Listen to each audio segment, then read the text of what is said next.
Hallelujah. प्रभु का धन्यवाद आज के इस समय के लिए जब परमेश्वर पिता ने चाहा फिर से हम प्रभु के बच्चे, हम प्रभु के लोग एक साथ एकत्र हों, धन्यवाद कर सकें उसके प्यार के लिए, उसकी दया के लिए जो उसने हमारे साथ किया है। Hallelujah, hallelujah. जी, आज फिर से हम बात करने जा रहे हैं किस विषय में?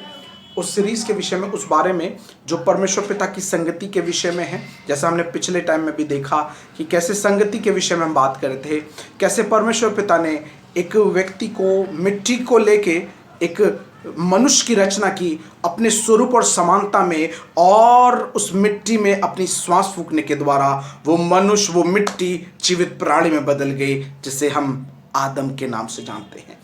हम आज बात करने जा रहे हैं परमेश्वर पिता ने कैसे आदम के साथ समय बिताया, कैसे परमेश्वर पिता आदम से मुलाकात करने बाग में आता था और उनके साथ समय बिताता था।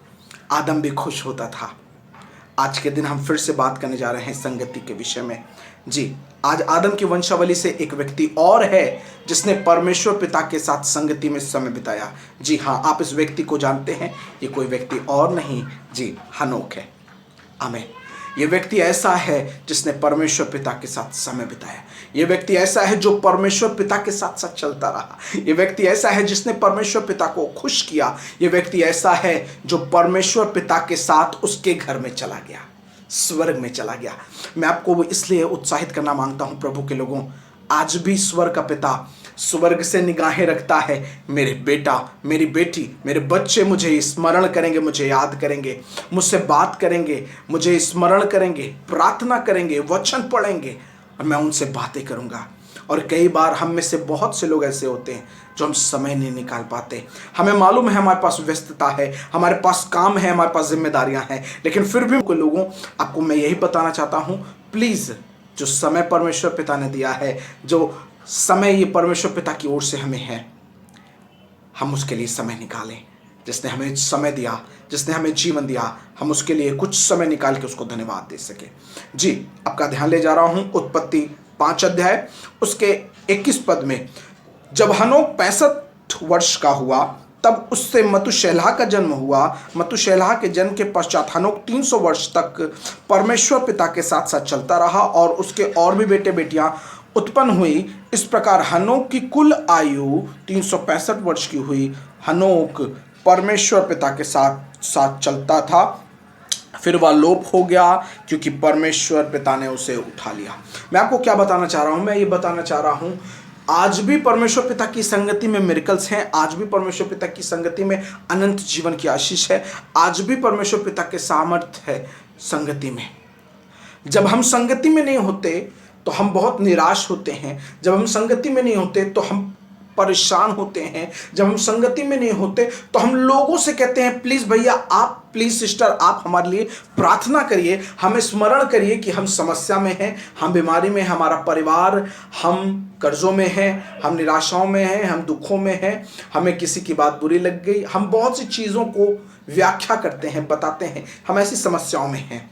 लेकिन जब हम प्रार्थना का जीवन जी रहे होते हैं, जब हम खुद परमेश्वर पिता की संगति में रह रहे होते हैं, तो ये बातें हम व्यक्ति के साथ नहीं लेकिन स्वर्ग के परमेश्वर पिता के साथ करते हैं और उन्हें बताते हैं कि पिता हम पर दया करिए, हमारी परिस्थिति असाधारण हो गई है, अब दर्द सहते नहीं बनता, अब समझ नहीं आ रहा हम क्या करें। मालूम है उस दशा में परमेश्वर पिता हमें अपना बल, अपना हियाव देता है और पवित्र आत्मा प्रभु हमारी मदद करते हैं कि हम उन दशाओं में निराश होकर अपना विश्वास ना छोड़ दें, लेकिन बने रहें विश्वास में। जी, इस व्यक्ति के विषय में जिसके बारे में बात कर रहे हैं, हनोक के विषय में, इसके बारे में आप अगर पढ़ना चाहें तो नए नियम में भी एक जगह इसके विषय में लिखा हुआ है। जी, इस व्यक्ति के विषय में लिखा हुआ है। जी, इब्रानियों 11 अध्याय, ये विश्वास के उदाहरण है। ये लोग ऐसे हैं जिन्होंने विश्वास को बनाए रखा। ये लोग ऐसे हैं जिन्होंने विश्वास में अपने को मजबूत कर रखा। परिस्थितियों और हालातों को देख के परमेश्वर पिता की संगति को नहीं छोड़ा, लेकिन उसकी संगति में मजबूत होते गए।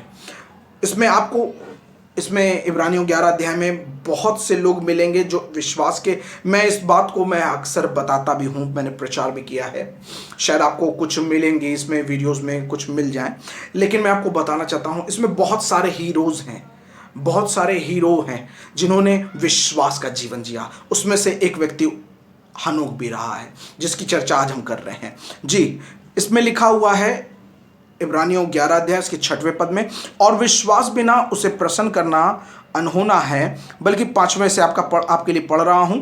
इसमें लिखा हुआ है, विश्वास ही से हनोक उठा लिया गया कि मृत्यु को ना देखे और उसका पता नहीं मिला, क्योंकि परमेश्वर पिता ने उसे उठा लिया था और उसके उठाए जाने से पहले उसकी यह गवाही दी गई थी कि उसने परमेश्वर पिता को प्रसन्न किया।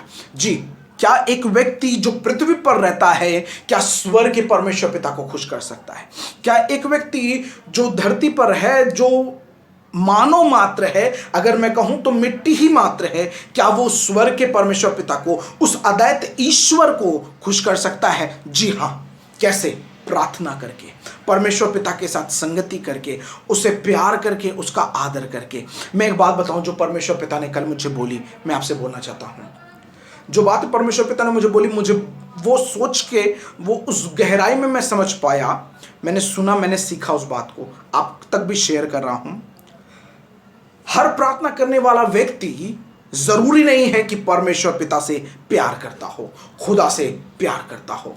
हर दुआ करने वाला व्यक्ति जरूरी नहीं है खुदा से प्यार करता हो, लेकिन हर खुदा से प्यार करने वाला व्यक्ति जरूरी है कि दुआ करता होगा।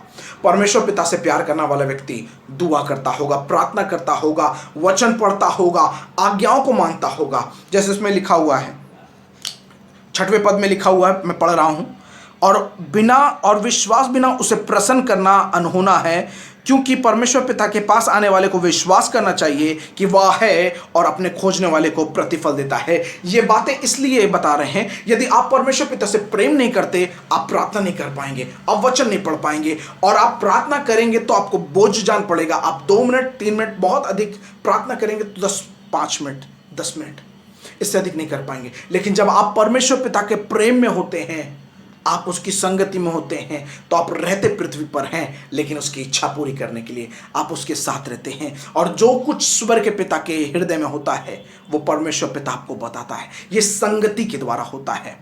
जी, संगति के द्वारा होता है।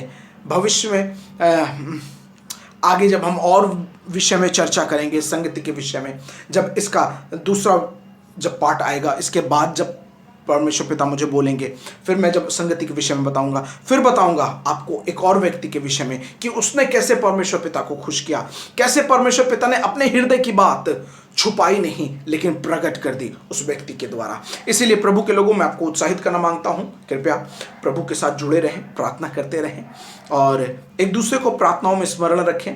अपने परिवार के लिए, अपने लोगों के लिए, अपनी कलीसियाओं के लिए प्रार्थना करें। अपने सेवकों के लिए, जिस चर्च में, जिन कलीसियाओं में आप जुड़े हैं, उन सेवकों के लिए भी प्रार्थना करें, क्योंकि आपकी प्रार्थनाएं, आपके विश्वास आपके लिए, आपकी कलीसिया के लिए, आपके लोगों के लिए आशीष का कारण है।